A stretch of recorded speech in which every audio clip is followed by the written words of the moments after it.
Halo teman-teman, berjumpa lagi dengan saya Brother Pio. Kali ini kita akan menanggapi video dari Aristo bersama Bang K. Tepuk tangan buat Ustadz K. Ketika Bang K dan Aristo sedang live, kebetulan saya punya waktu untuk menyaksikannya. Dalam sesi live tersebut, saya sempat menanyakan beberapa pertanyaan yang membuat Bang K kerasukan. Untuk lebih jelasnya kita lihat penyebab pertanyaan pertama saya kepada Bang K.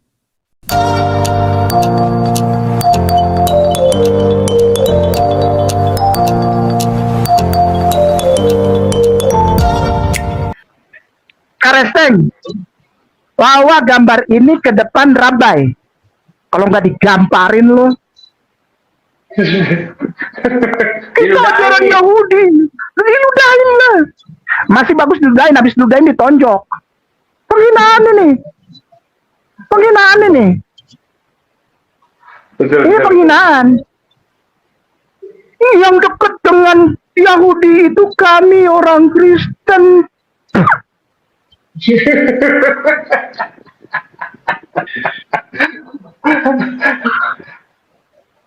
Dalam video barusan, Bang K katakan bahwa Trinitas tidak diakui oleh orang Yahudi.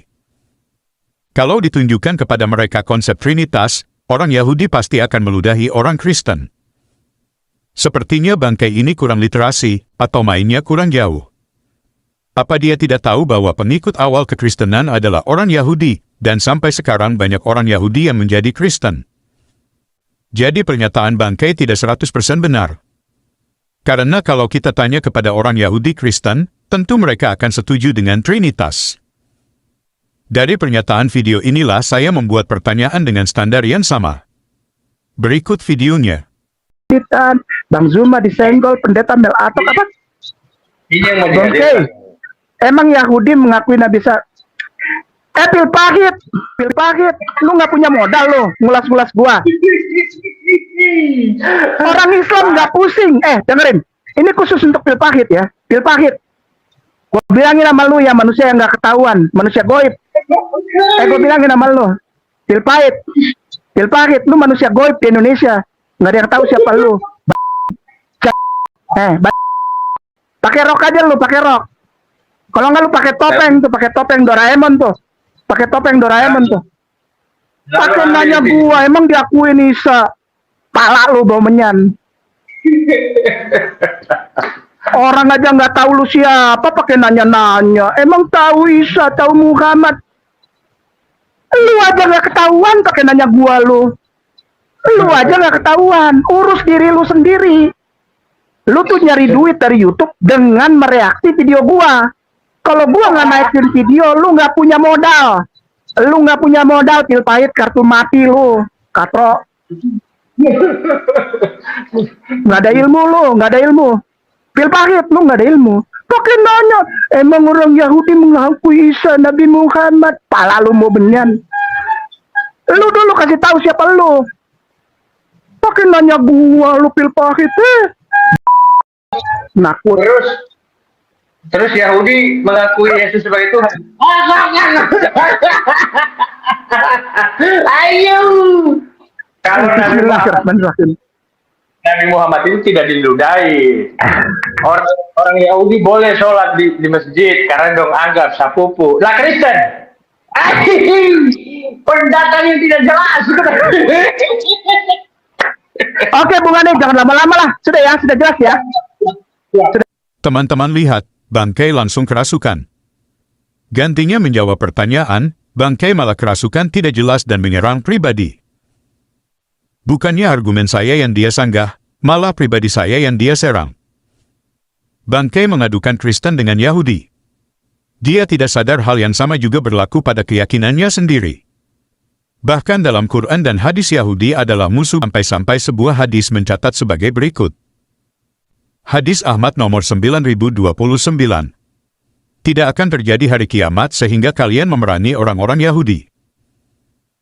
Kaum muslimin akan memerangi mereka sehingga ada seorang Yahudi bersembunyi di balik batu atau pohon, lalu batu atau pohon tersebut berkata, "Wahai muslim, wahai hamba Allah, ini ada seorang Yahudi bersembunyi di belakangku, kemari dan..." Kecuali pohon garkat, karena ia adalah pohon Yahudi. Teman-teman lihat betapa akrabnya Yahudi dan Islam dalam hadis ini. Tadi Aristo katakan, apakah Yahudi akui Yesus Tuhan? Karena Aristo belajar dari gurunya Bangkai, jadi logikanya sama. Ada banyak orang Yahudi Kristen yang mengakui Yesus Tuhan. Tadi Aristo bilang, orang Yahudi boleh sholat di masjid karena mereka anggap Muslim sepupu. Ini menjadi menarik, karena faktanya Muslim boleh sholat di gereja. Dan anehnya Kristen tidak boleh berdoa dalam masjid. Teman-teman lihat dalam gambar berita berikut. Orang Kristen membuka pintu rumah ibadahnya untuk Muslim, sementara Muslim tidak izinkan orang Kristen berdoa dalam masjid. Kira-kira mana yang lebih rahmatan lil alamin? Kita lanjut ke statement berikutnya yang membuat saya bertanya lagi kepada Bangkai. Asal-usul Yesus adalah ketika Allah menghamili Maria. Kurang ajar sekali ini. Kenapa Tuhan menghamili orang? Oke. Yesus adalah ketika Allah menghamili Maria sehingga mereka mungkin mengganti kata yang lebih jelas bagi mereka. Genesis yang dengan jelas menjadikan pokok bahasan Matius 1:18 sebagai hanya kelahiran Yesus bukan permulaan. Sebenarnya, kata asal-usul menunjuk pada fakta bahwa Allah yang menghamili Maria tidak hanya menyebabkan kelahiran Yesus, tetapi sebenarnya merupakan asal mula atau permulaannya dia telah ada dalam pikiran Tuhan. Oke. Merupakan kelahirannya, permulaannya dia telah ada dalam pikiran Tuhan sehingga sebelum dunia dijadikan tetapi tidak ada dalam bentuk apapun kecuali sebagai sebagian dari rencana Tuhan. Ketika Tuhan menghamili Maria, Yesus memulai dalam kenyataan bukan hanya dalam pikiran Tuhan. Oh ma. Bangkai baru saja membaca sebuah artikel Kristen dalam bahasa Inggris yang kemudian diterjemahkan ke bahasa Indonesia. Dan hasil terjemahannya adalah, Tuhan menghamili Maria. Dengan kata lain yang membuat Maria hamil adalah Tuhan. Karena pikiran Bangkai dan Aristo selalu tentang hubungan seksual, maka dia pikir yang terjadi seperti hubungan suami dan istri. Padahal Alkitab dengan jelas katakan, Lukas 1 ayat 34-35. Kata Maria kepada malaikat itu, bagaimana hal itu mungkin terjadi, karena aku belum bersuami? Jawab malaikat itu kepadanya, Roh Kudus akan turun atasmu dan kuasa Allah yang Maha Tinggi akan menaungi engkau. Sebab itu anak yang akan kau lahirkan itu akan disebut kudus, anak Allah. Jadi tidak ada hubungan biologis di sana. Oleh karena itu, dengan standar yang sama saya tanyakan kepada Bangkai. Seperti yang teman-teman lihat di layar. Dalam Quran, siapa yang membuat Maryam hamil Bangkai? Sampai pada akhir video Bangkai tidak berani jawab. Karena kalau dia jawab, itu akan menampol dirinya sendiri. Dalam Alkitab Roh Kudus turun atas Maria sehingga Maria mengandung. Dalam Quran Roh ditiupkan Allah SWT ke dalam tubuh Maryam. Entah bagian tubuh yang mana, kita tidak tahu, saat ini bukan itu fokus pembahasan kita. Surah Al-Anbiya ayat 91. Ingatlah pula Maryam, yang memelihara kehormatannya, lalu kami meniupkan roh dari kami ke dalam tubuhnya. Kami menjadikan dia dan anaknya sebagai tanda kebesaran kami bagi seluruh alam. Jadi jika menggunakan logika Bangkai, kembali ke pertanyaan kita, siapa yang membuat Maryam hamil dalam Quran? Jawabannya adalah Allah SWT. Lalu apa bedanya dengan Maria dalam Alkitab? Inilah jadinya kalau kita berhadapan dengan orang yang standar ganda. Oke teman-teman, demikian tanggapan kita terhadap pernyataan Bangkai dan terima kasih untuk dukungan teman-teman. Tuhan Yesus memberkati. Yang mau dukung channel Pil Pahit, silakan scan QR Code ini atau klik link di kolom komentar. Terima kasih. Buktinya bahwa Al-Quran benar. Nabi Isa tidak disalib. Apa? Tidak ada bukti. Sekali lagi, bukti. Sekali lagi, bukti. Sekali lagi, sekali lagi. Nama saya Bangkai saya. Kau berdebat dengan para pendeta saya. Tidak pakai laptop atau pakai HP. Biar kata hitam tapi saya pintar. Bukti saya valid, bukti saya valid. Saya akan membuktikannya cuma 10 detik. Bukti Islam benar, Yesus tidak disalib. Ternyata tidak ada bukti. Sekali lagi nama saya bangkai saya. Sengaja tidak jawab pertanyaan saat debat, karena itu strategi saya untuk muslim yang protes. Kalian saja yang debat. Bukti saya valid, bukti saya valid. Saya akan membuktikannya cuma 10 detik. Bukti Islam benar, Yesus tidak disalib. Ternyata tidak ada bukti. Sekali lagi nama saya bangkai saya. Tidak pusing dengan muslim yang marah-marah.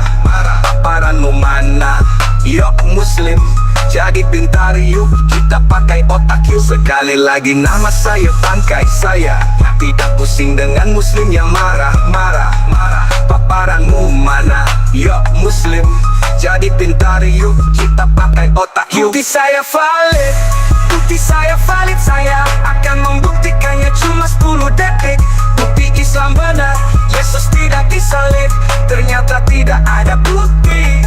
Sekali lagi nama saya bangkai saya. Tidak pusing dengan muslim yang marah-marah. Paparanmu mana? Yuk muslim, jadi pintar yuk, kita pakai otak yuk. Bukti saya valid, bukti saya valid. Saya akan membuktikannya cuma 10 detik. Bukti Islam benar, Yesus tidak disalib. Ternyata tidak ada bukti. Sekali lagi bukti, sekali lagi bukti, sekali lagi bukti, sekali lagi bukti.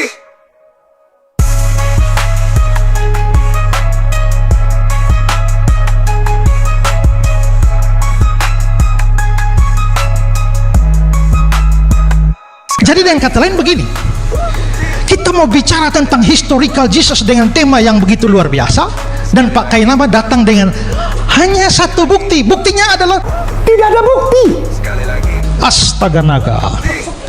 Kita pakai otak yuk. Yuk, mau, ayo. Yuk, jangan tiba-tiba memalukan Islam. Paparanmu mana? Gitu. Kok bisa nggak mamparkan kayak gini? Itu. Yuk kita pakai ini yuk. Jangan kosong nih. Kalau begini bunyi klak klak klak klak.